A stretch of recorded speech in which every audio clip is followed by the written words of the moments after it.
The NESA Center is pleased to present a series of video lectures designed to reinforce some of the presentations at NESA. We've included brief 3 or 4 minute interviews and longer lectures that run from 20 to 45 minutes. Without the benefit of questions that sharpen focus and provide topical specificity, the lectures are necessarily general. But we hope that they will open the door to dialogue between and among alumni and NESA faculty and staff. Videos are available on the NESA Center YouTube channel, on our alumni Facebook page, on Blackboard, and on CD.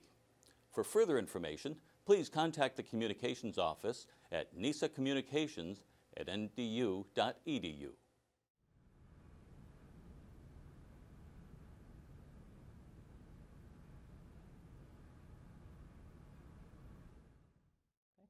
Hello, my name is Roger Kangas. I'm the Dean of the Near East South Asia Center for Strategic Studies, one of the 5 Department of Defense regional centers. Historically, the regional centers were developed to assist the Defense Department in engaging with partner countries throughout the region.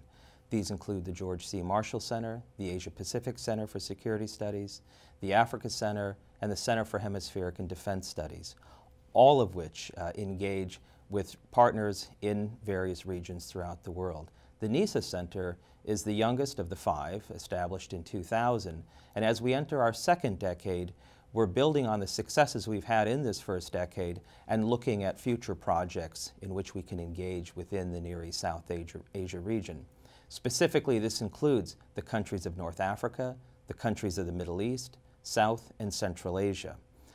From the beginning, we've had a series of resident seminars, which our alumni are more than familiar with.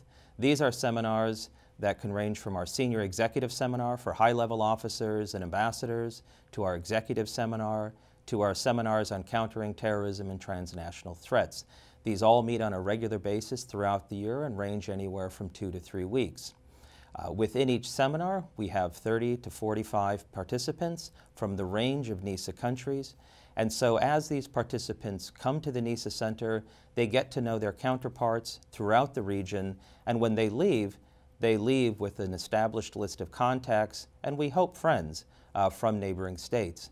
We also feel this, and as we've had over 3,000 alumni come through our doors, we've maintained contact with them both through our alumni office and individual contacts of the faculty and staff at the NESA Center. In addition to these resident programs, in which we discuss anything from transnational threats to specific national security strategy questions to U.S. policy. In addition to these programs, we also have a series of outreach events. These are increasing, and as I look ahead to the next decade of the NESA Center, this is where I see our biggest development and growth take place. These outreach events can take place in specific countries, or deal with specific countries, and also with specific subregions. For example, in the past year, we've run programs on the Horn of Africa, programs on Mediterranean security, specifically energy security, as well as programs on South Asian security. We also deal with specific individual countries. This might include a bilateral effort with Lebanon, a bilateral program with Yemen, establishing a bilateral program in Pakistan, as well as one in Afghanistan. Our hope in these programs are to develop and address the specific needs of those countries, to address questions whether it's education reform in their military sector, or border security, or dealing with transnational threats, or in the case of one program we're looking at in the United Arab Emirates, combating violent extremism, and developing a curriculum for their center that addresses violent extremism to address this challenge that they see is a threat to the Gulf region. And so for our outreach programs, our hope is that our partners within the region, but also the combatant commands, specifically CENTCOM, as well as OSD policy, enlighten us and assist us in developing the sorts of agendas and priorities that we feel we should address in the NESA region. As we move forward, this area of development is something that I see is going to be most critical for the years ahead. You know, in the past, we felt that if we simply understood our adversaries as adversaries and maybe knew their basic needs, this was sufficient. Today, of course, we're dealing with a complex range of partners partners who have different security concerns than we do.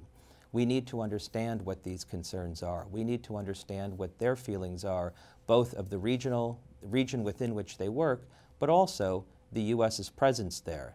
How extensive do they want our presence to be? What concerns do they have when we engage in the NESA region or in their specific subregion? These are the challenges we at the NESA feel need to be addressed, and we face these on a day-to-day basis. And our hope is that as we tell our partners within the U.S. government of these concerns, we can help make better policy and we can help craft better policy.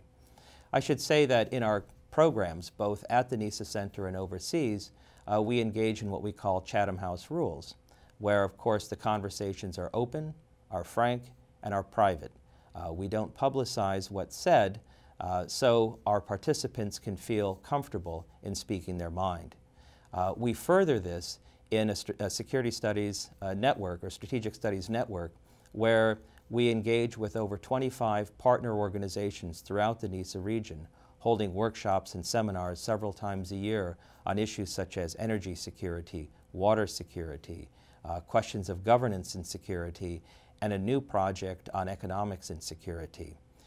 These regional centers or strategic study centers that exist throughout the NESA region have their own agendas, have their own concerns, and it's important that we understand these and that we can help get these centers together.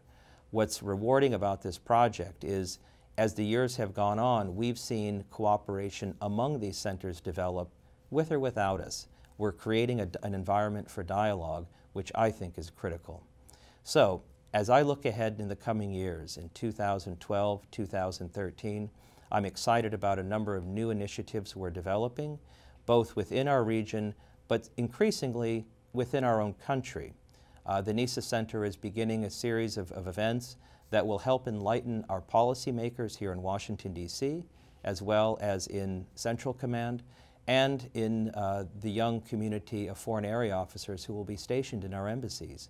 These Near East South Asia Center orientation seminars will both give a historic and political overview of the region to which they're attending or going, but also the perceptions of that region towards the United States, how they view the United States as an actor in the Middle East, in North Africa, in South or Central Asia.